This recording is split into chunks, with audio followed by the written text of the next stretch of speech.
Alright, it's Adamant MTG, and I'm here to play Magic the Gathering Arena and continue my series on new player quick tips. We are playing the color challenge with the mono black. Let's get into it. Cold-blooded killers.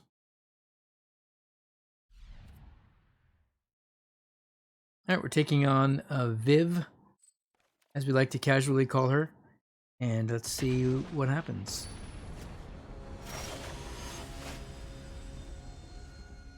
I don't know what the makeup of this deck is because I didn't look at it. We're just going to play it. And it looks like we've got vampires. That feels good. And some bone breaking action as well.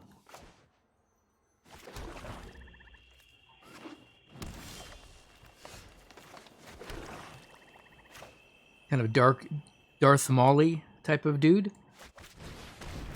My luck here, Cullblade. He looks really sweet.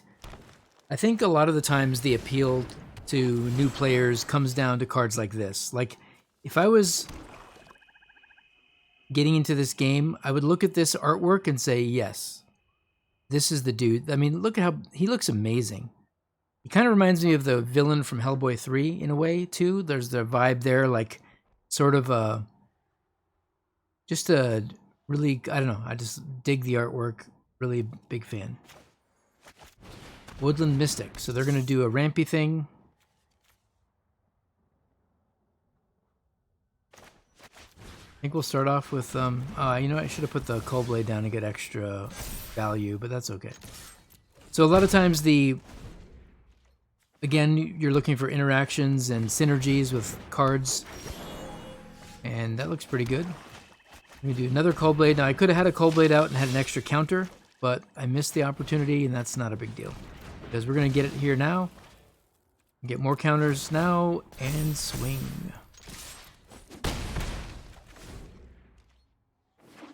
But potentially missed one counter on that. And it's a micro mistake, but at the same time, as we like to do, we always want to keep track of our punts. At least mentally, and make sure that next time we play it differently. Pretty simple. 7.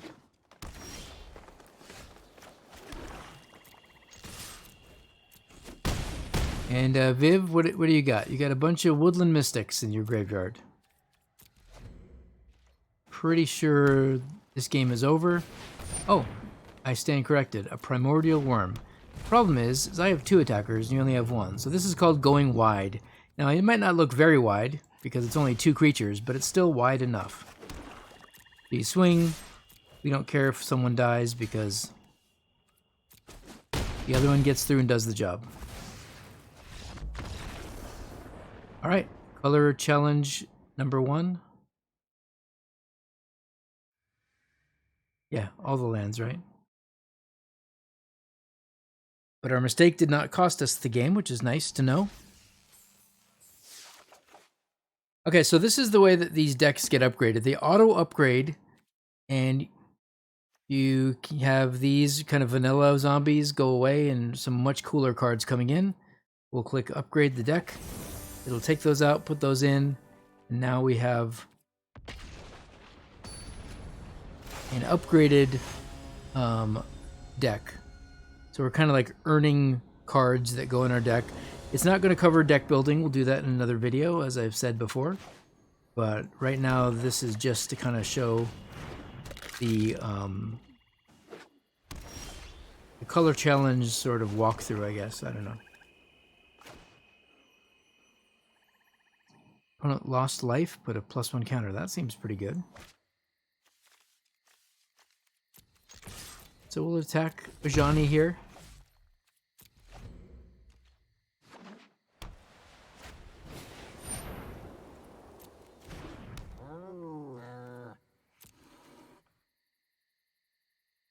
Mained Serval, okay. It's an instant, so I'm thinking I want to use it now, or I could wait. Let me think here.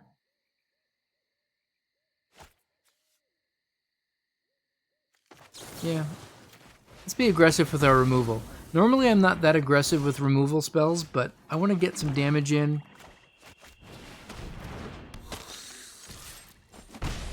sort of start my attacks and get some value with this flying guy. Oh. And this is instantaneous, so this feels good. So we attack with both. Instantaneously break some bones. And I definitely play a little bit more aggressive and differently against the AI, because the AI is kind of, they make really rough decisions. Ooh, double orator is pretty nice. Let me grab a couple thousand more land.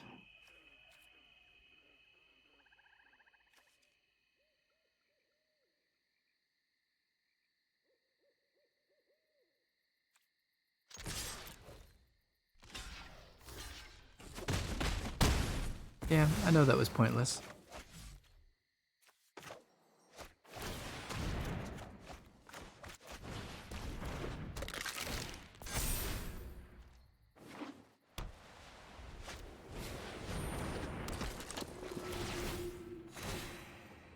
Okay, Johnny. Starting to scare me, but at least we have... I'll take this damage for now.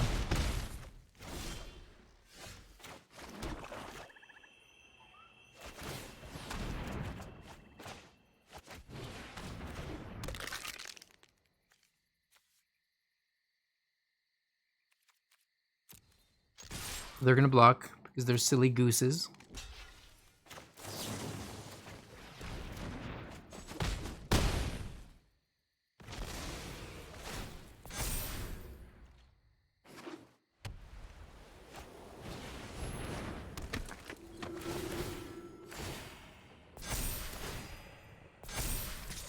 At this point, I think I raced them in the air, so we're just gonna take the 4 damage.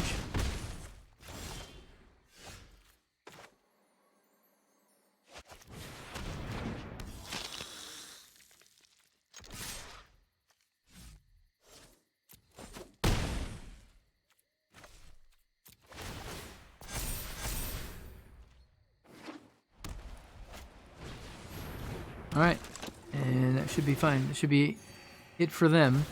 They'll gain some life, but I still have a lot of damage coming through. So we can block once here. We'll just keep getting these back. That feels good. Use my mana wisely at the end step.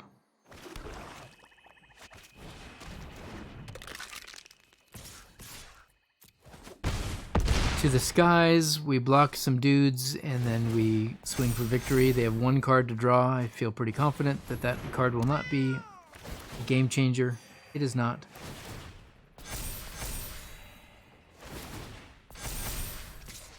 And these skeletons are amazing blockers.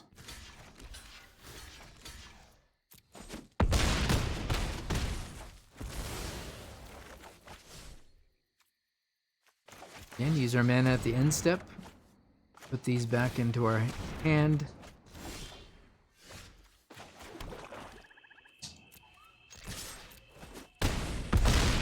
Victory versus Ajani. Alright, off to match 3. Thanks, Max, for ruining my YouTube video with your clickety claws. You try to make a good quality YouTube content, and people are like, what's that noise in the background? Yes, it's my dog running around.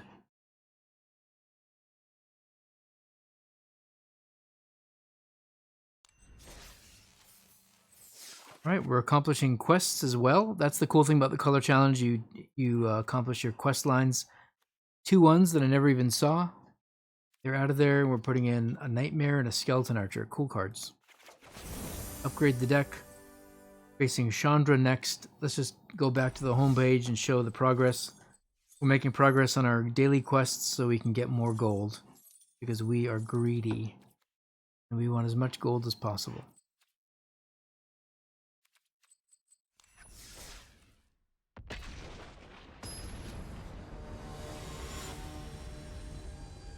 Chandra Nalar. Usually we'll face goblins or some sort of red cards. Looks like goblins. Okay. I think we'll do great versus goblins. I feel confident.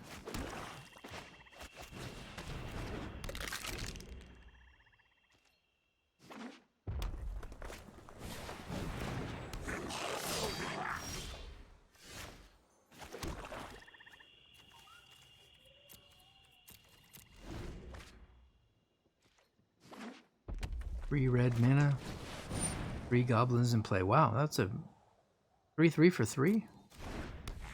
Sure.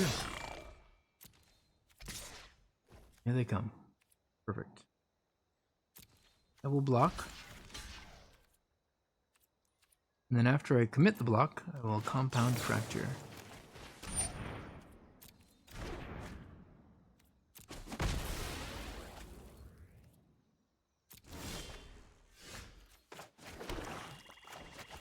Skeleton number 2. Could attack. Give it a -2 and kill it, but I think I'm going to wait for it to attack me. We'll do it. We'll defensively block and do instants instead of offensively this time, because that card needs to go.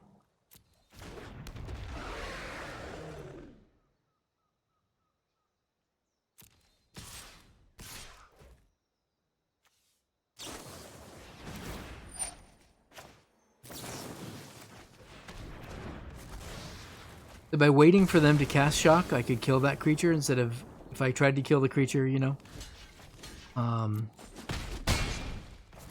I think at this point we have advantage. We have lots of land, as always. Seems to be something that we seems to be every game we're just flooding, but that's, I guess, expected, right? Now they have 2 cards in hand. We have 3 cards, but they're land. But I guess the good news, we can block all day, not take damage ever.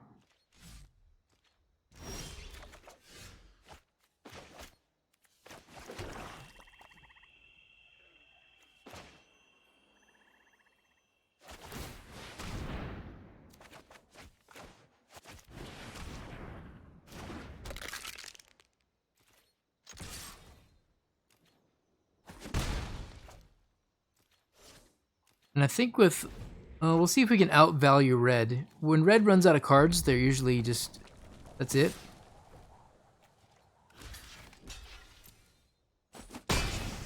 And I have, you know, graveyard recursion and scary creatures and removal. I feel like black is a good matchup against red, to be honest with you. Kinda cool. Alright, let's slam a 6/6. Nightmare is an old school card, back from the very first set, and was never really played that much, but it's a lot of fun. Fun card for sure. But never, I don't remember it getting a ton of play. Because it only goes in mono black decks, and very narrow, I suppose. Funky. That's some funky shocking right there. Infuriate. Alright, well, I guess we're trading. Oh! I stand corrected. We're not trading at all.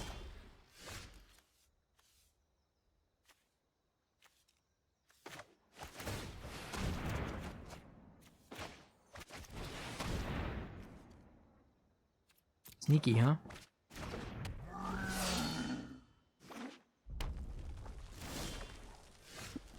Alright, Chandra. Is that the best you got?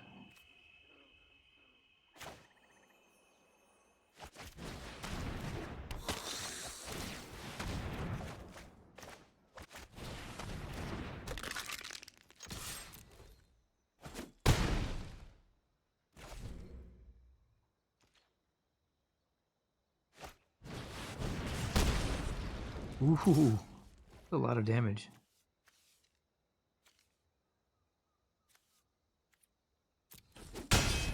I'm taking 3.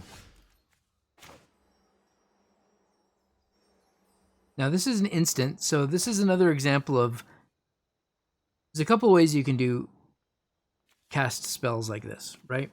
We have an instant that can destroy this creature. The creature is tapped, they have no mana, they're not doing anything right now. I'm just going to attack with my full army. I'm just going to activate that, 7 to activate that. We'll just attack with everything. And then I'm going to pass the turn. Hold on. Yeah. Trying to see if I have any extra damage anywhere, but I don't. Pass the turn, and then we're going to see what they do with this spell. Wow. That was really close. I guess at this point, if it was lethal, I could respond with this. But because it's not lethal, we just have to kill this. Go down to 1. 1 is fine though, because it's just life. And you win if you have 1 or 1,000. It doesn't matter. We don't really need to do anything here except attack. Then I'm going to put a stop and activate the ability.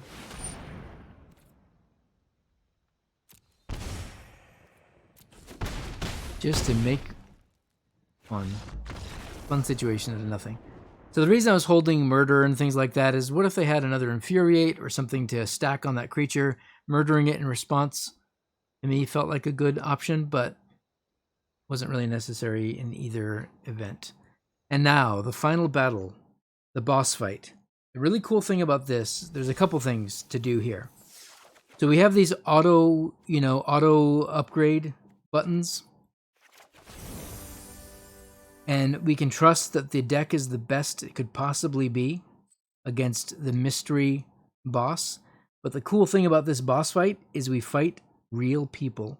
Now, I don't know how the pairings work here. If anyone has any detailed information about how the pairings work in these final boss fights, I'd be happy to know. I have noticed if you watch the videos from prior games, that the person that I played last time had really an advanced deck that looks like they did a lot of modifications and changes to it. So I do believe that they're playing these Planeswalker decks or these color challenge decks, but I'm not really 100% sure because of the, it has to be cards that you have in your collection, which you're most likely as a new player, you don't have a really in-depth collection of cards. But maybe by the time you play the color challenge, you do. So you can go into these decks and make changes, from what I understand. The 61 card deck, which is odd. It's got 25 land in it, and it to me looks like a pretty decent mana curve. 21 creatures, a little light on creatures, but it looks like a playable deck. And I think I can play this one fine. I don't really know why there's 61 cards in it, and I don't know if we can actually take one out. Let's try. What card do we want out of this deck?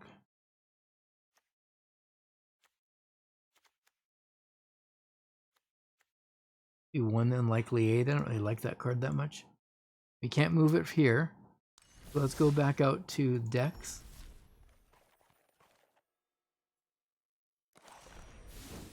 See if we can make any changes here. Oh, see, it's saying it's 66 cards. It's really weird. I guess we can't modify it then, because it's clearly not the same deck. All right. Hold on. Is it counting the sideboard? No.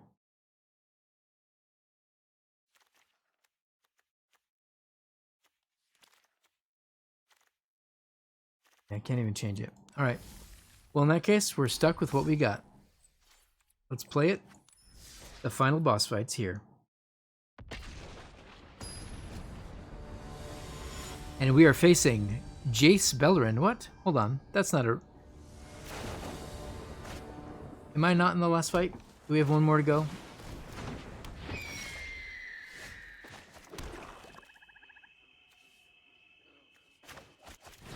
Oops. I thought we were in the final battle. Okay. Take back everything I said. We'll correct this all in post. Death Touch.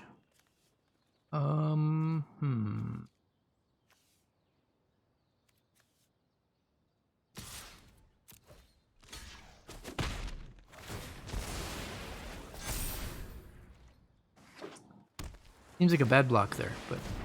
Okay, we're gonna deal with flyers. Yikes. Flyers, flyers.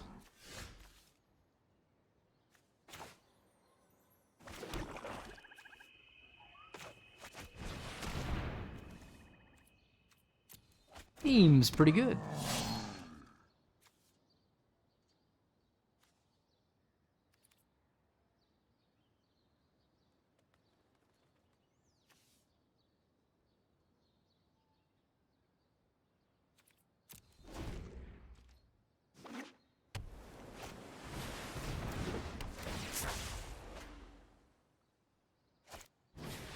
Oh boy.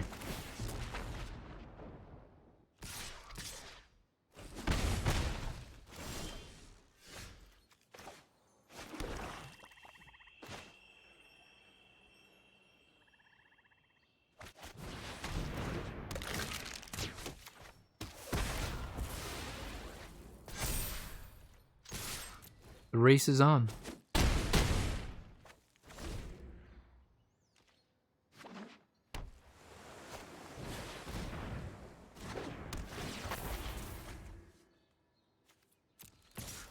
All the Cloudkin Seers doing work. All right.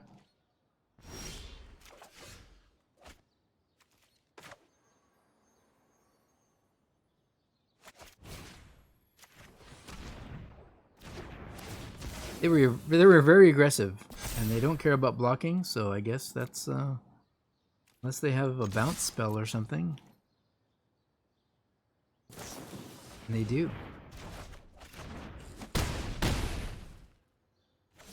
They do.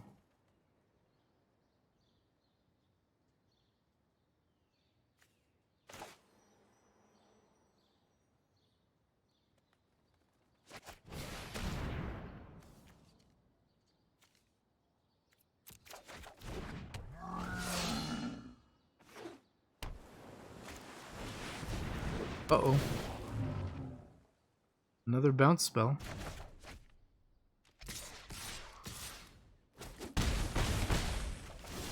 All the aggro in the world.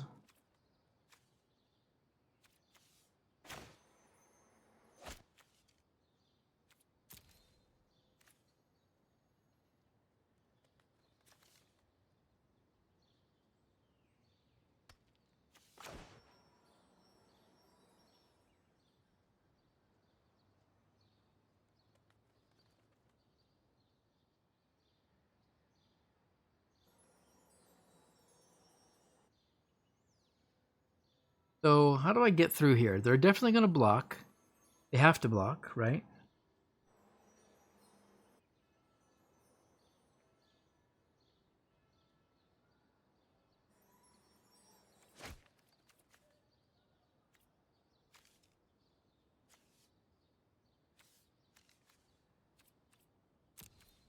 See what happens. We're going to attack. I'm guessing they block that one. Yep.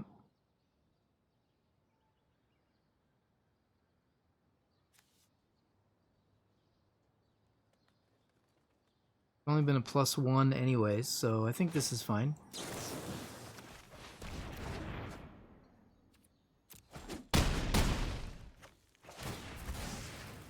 But we didn't have a lifelink. So you know what? I think I misplayed that. If I had put the lifelink on this guy, then I won that game. But now I lost because I didn't do that correctly. So that was a misplay that's cost me this game and the boss fight. So I guess in retrospect, I could re-record the video and play perfectly, but that wouldn't be very... that would lack integrity, wouldn't it? We're just going to have to take the loss here. But now that I'm... A lot of times in Magic, when you do something and then you click commit to that button and then you think back how you could have won, that sits with you. It sinks in your heart and you go, ah. Now, this is just a game of casual Magic against, the color challenge. There's nothing like this feeling, the feeling that I have right now, the regret of misplaying and losing. It's much worse when you travel, you get on a plane, you have your deck and your deck boxes, and you do all your stuff, and you pay for your plane ticket in your hotel room, and you go out of town, maybe even out of the country, out of the state. You get to that big tournament. Now, I don't have to worry about Jace being upset because it's just the AI. Anyways, you do all those things, and then you're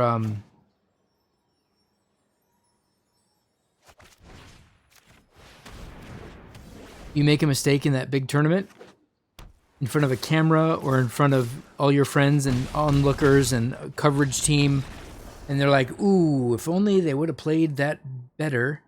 And then you're like, then it lives with you forever. Right now, it's just going to be on YouTube and on a stream, and I'm not really that concerned. But wow, there can be it can really hit you hard when you make those punts.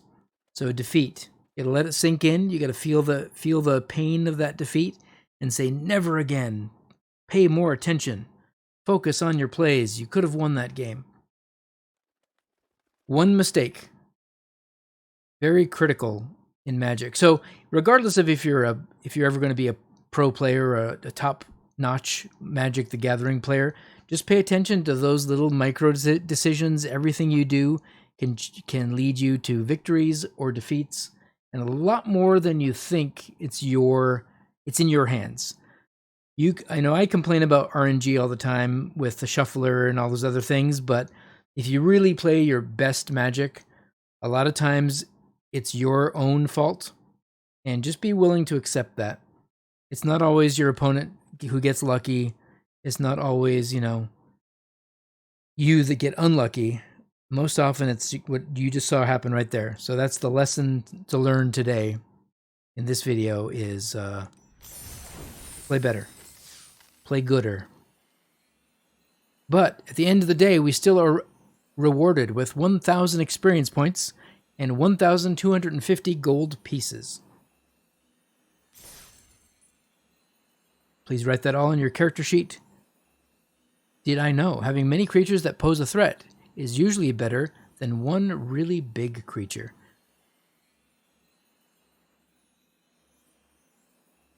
They don't know what Eldrazi is.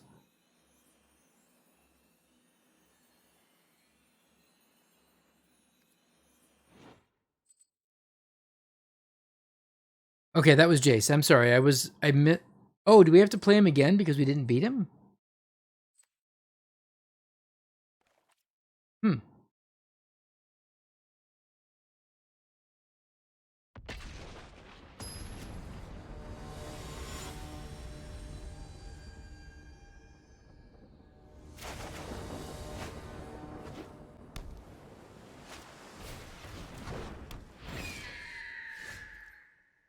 Hello, the Nerdy Steve. You are now going to be famous because this is the recording of my Color Challenge YouTube video, part of my ongoing tutorial, New Player Quick Tips, or NPQTs, and you are now, you're welcome.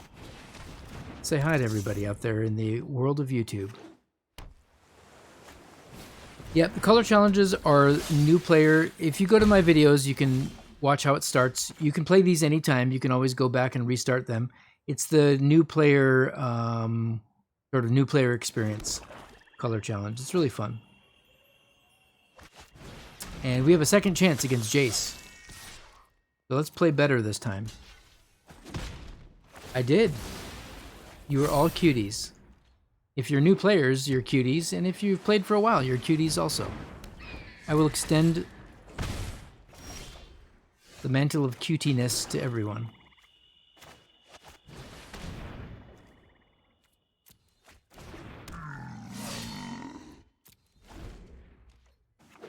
More cool art. I have to say, just on art alone, I think black creatures look cool. Like, look at that artwork. They're just amazing. So if you, I mean, I don't think that normally, like I didn't gravitate towards mono black, but they always did have some pretty cool looking creatures. All right, how are we gonna deal with this? Bird wizards, flyers everywhere. At this point, they have enough mana. I don't really care about the discount, or do I? Should I? I don't know. Alright, this is always just a race. A race of the biggest creatures versus the flying creatures. Evasion.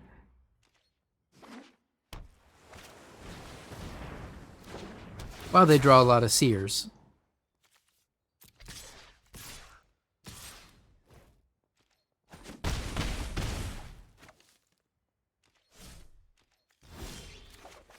Now we have lethal. Let's do it right this time, everyone. We do that. I guess we should have done this first, but it doesn't matter. They don't have blockers. They have 3 cards up. What does that mean? Is that going to be bad for us?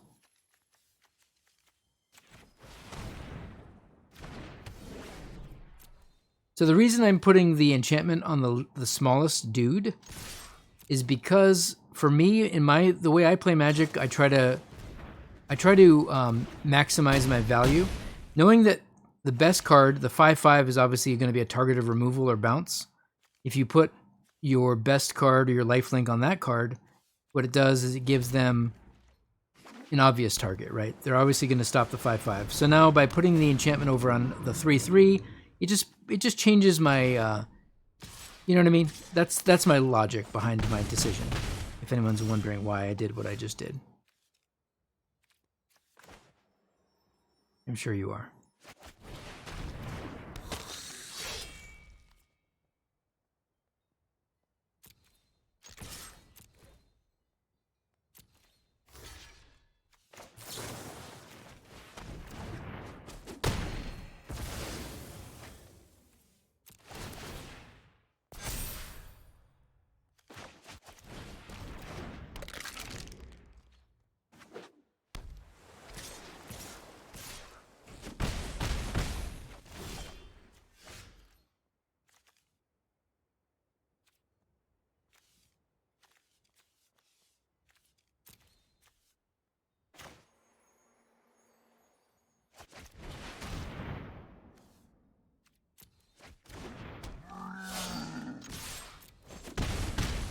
In for 5, and they do 5 to me. I'm at 1 life.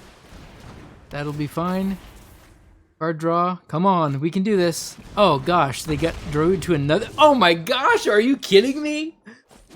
What is happening? Jace Bellerin, the top decker, wrecks me.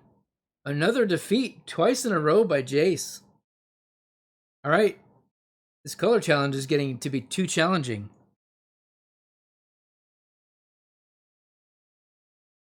Jace Bellerin just doing what he needs to do. Did I know that Jace Bellerin is a top decker? He's a miserly fiend. I didn't learn my lesson the first time. All right, Jace. Jace kind of smacking Liliana around. This is a new player account I created just for this. But this is fun Magic, even though I'm playing against an AI and it's a little bit ridiculous. And obviously the video is intended to be a teaching opportunity for new players. So everything I'm doing, I'm trying to talk through my decisions. But by all means, if you have different ideas on my plays or different lines of play, the objective of the video in general, but the objective of Magic is to contemplate what you've done, what you can do differently, if in any particular turn. And it comes down to sometimes, you know, like the call that I made to put the enchantment on the 3/3 as opposed to something else. You know, there's so many different ways to analyze the board state or whatever you want to call it. Does it feel like hold on. It can't be the same hands, right? It just feels like it's really consistent. Like mysteriously consistent. Like I've done this exact thing. Is it like Groundhog Day with Jace Bellerin? Is he just like, let's go back in time and I'll kick your butt again? Like I really don't want to do this all day.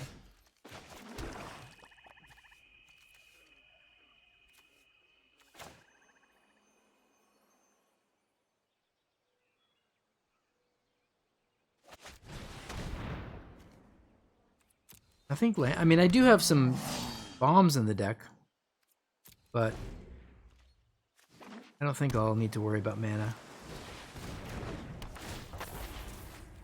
Okay, we have 3 Seers incoming, right? Seer, Seer, Seer, Seer, Seer.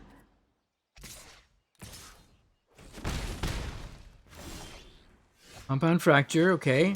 Like, do you understand what I'm seeing? I don't know. Maybe it's not happening. It just feels like the same game.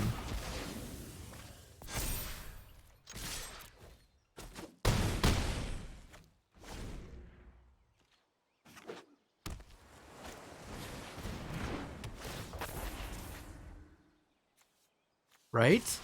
A third seer again every single game, getting all the seers. And every single game I get Cullblade, Outrider, Archer, Fracture, Eternal Thirst. It's like freaking me out, man. Unsummon incoming, right? I think my strategy is sound here.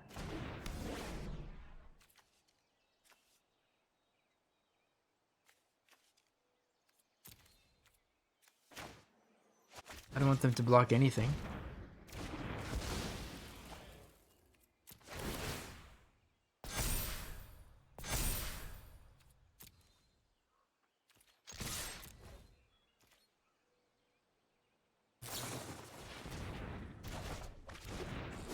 Imagine an unsummon.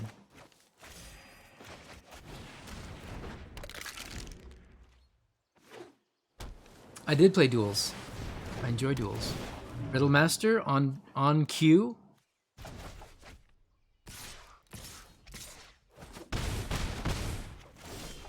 Yep, Compound Fracture. I think it's the same. I think we're doing this over and over. This is Groundhog Day. It really feels like it is. And that makes it kind of bums me out. Can we just play it differently every time and find a way to win? Is that what we're going to have to do?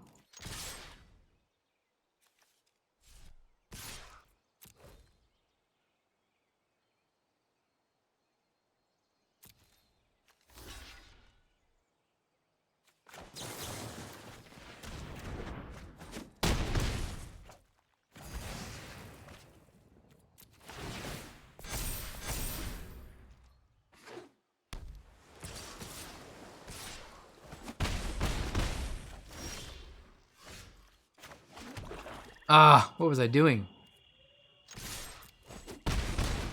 I was winning, that's what I was doing. Okay, Jace. Enough out of you. Just strangely consistent hands. I don't know what to say.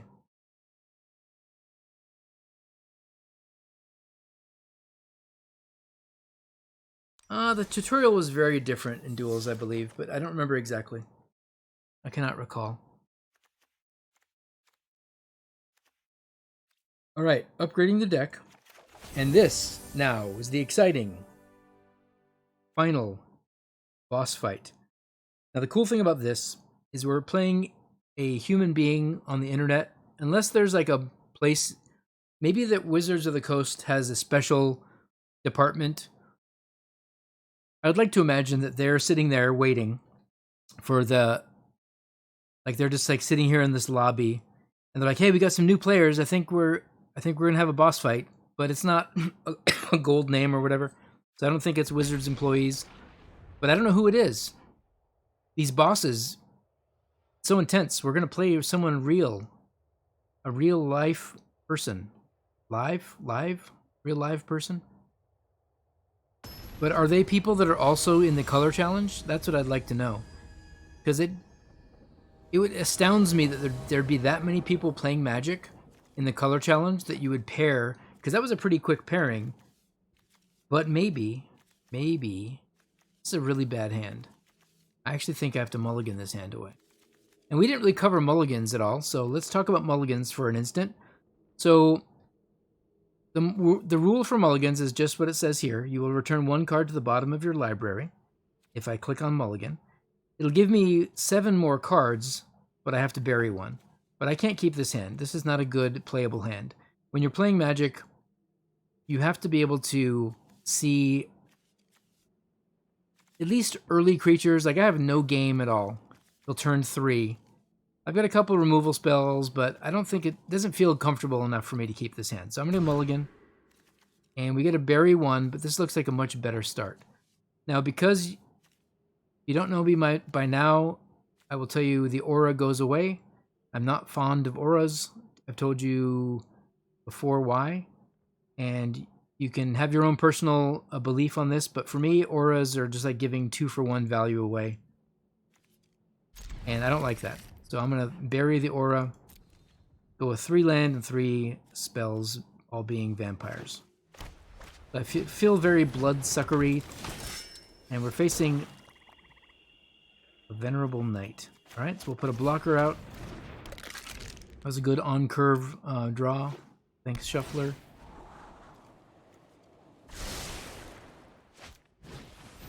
Double Knight is a really good start, because I would have blocked that one. So in this case, casting the creature is a perfect call because of the synergy between these. So now I have to let that hit, no blocks, because I don't want that to be a bigger knight. Now I can start contemplating whether I want to block both of them.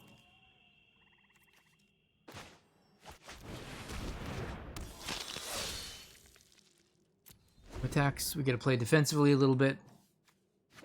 Boros can get out of hand really quickly. Now they're playing a... Are we playing in just like the general queue? I feel like this deck is not a color challenge new player experience deck.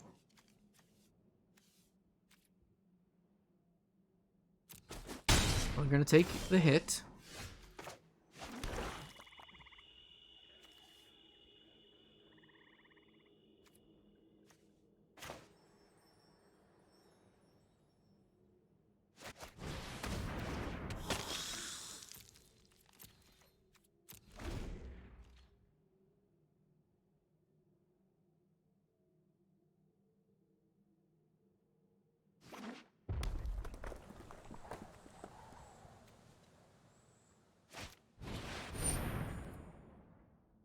Yeah, we got just Boros Knights.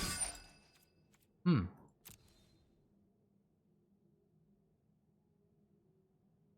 win or lose, the color challenge ends here. You don't have to keep playing until you beat someone. But I just find it interesting, the kinds of decks. Yeah, these decks are not... these decks are pretty solid. So the color challenge, final boss, you're a new player. Good luck.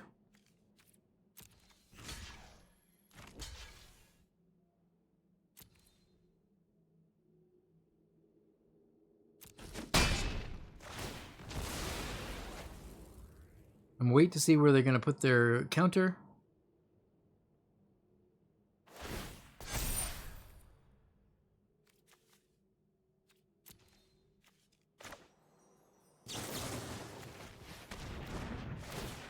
Let them get 2 counters. Make the contender big and scary. That's fine for me. And they've equipped it. I was hoping for a murder. Didn't get one.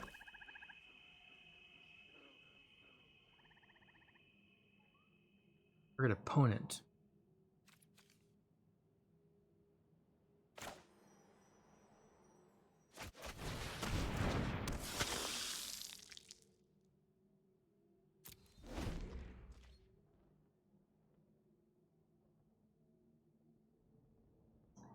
A Grand Magistrate. My preview card was Disenchant. Reprinted since the early days of Magic, one of my favorite cards.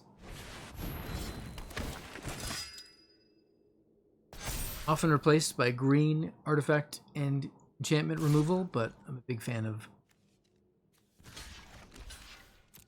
white as a color in Magic. So.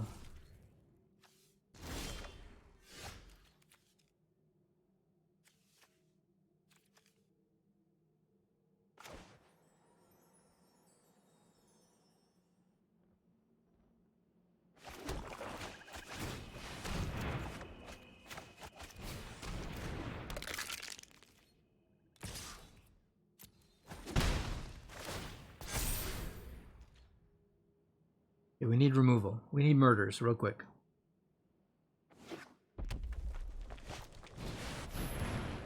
Oh, they're in the deck.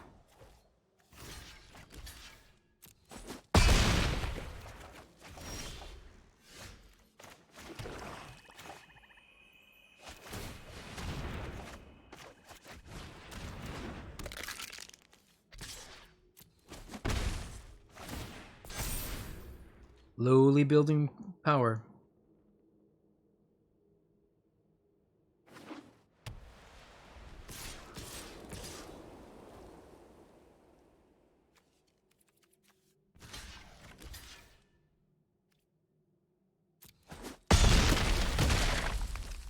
We're getting hammered by Boros, and all we can draw is land. That's 3 lands in a row. That's a big yikes. unfortunately.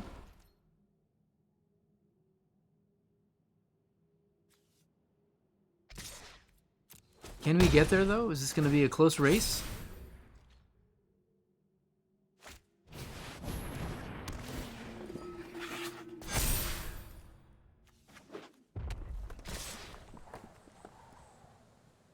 Just have to survive here.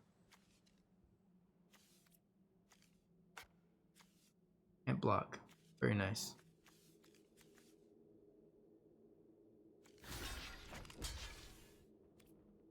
Yeah. I guess my play was this, not that. Would that have... Could I have blocked and survived? I'm not good at reversing that much play, but I'm wondering if I could have played it differently and won that game. I have to go back and watch the... So the other play was to not do the damage, because the damage wasn't lethal. There was no real point in doing that. You know what I mean? This...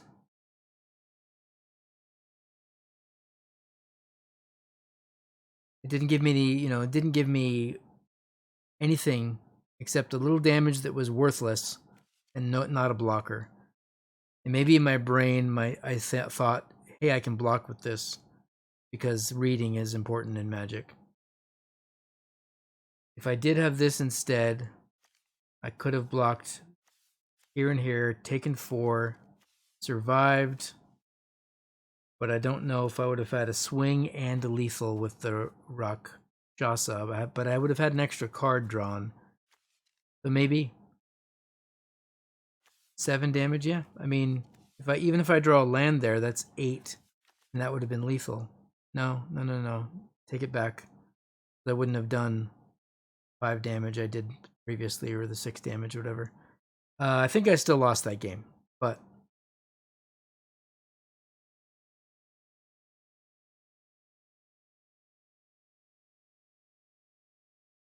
yeah, it doesn't fly. It doesn't. It's got lifelink. Yeah, I think I still lost no matter what. But anyways, that concludes the mono black color challenge. At the end of all of these videos, what I will do, and you can continue playing if you want, but I don't want to. But now that that deck is unlocked, Full-Blooded Killers, what I'm going to do is I've already made an improved version of Keep the Peace, which is the first deck that I played. And I've also imported a deck to show that. That'll be another video. I want to complete all the color challenges first, so I'm going to end this one here, and we will do red and green next time. Thanks for hanging out. And I guess I have to do my YouTube sign off, which is be good to each other, be good to yourselves, take care, and tune in for the next episode of New Player Quick Tip.